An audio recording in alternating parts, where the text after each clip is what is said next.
আসসালামু আলাইকুম। তো এই যে চলে আসলাম, উপরে থার্মেল টাইটেল দেখে বুঝতেই পেরেছো যে আজকে আমি কি বানাচ্ছি।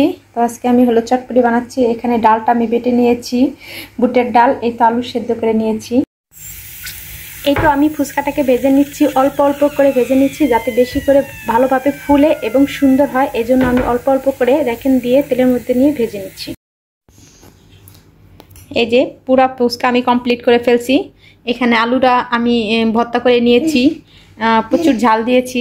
ঝালখোর আমরা, ফুচকার সাথে ঝাল না খেলে হয় না। আমার ফুচকার সাথে ঝাল খুব পছন্দ, তাই আমি আমার মতো করে খেয়েছি। আপনারা আপনাদের মতো করে নিয়ে নেবেন। এখানে আমি ডিম কুচি করে নিয়েছি, এখানে পেঁয়াজ, তারপর কাঁচামরিচ কুচি করে নিয়েছি। এখানে কিছু মশলা আমি ব্লেন্ডার করে নিয়েছি, শুকনো মরিচ, ধইনা আর হলো জিরা গুঁড়া করে নিয়েছি। এই তো ফুচকা দেখেন, ফুচকা আমার ভাজা কি সুন্দর হয়ে গেছে। আর হলো এই যে টক পানি, এর হলো এই যে আমি প্লেট সাজিয়ে নিয়েছি। এখন আমি ফুচকা খাবো, আপনারা দেখেন।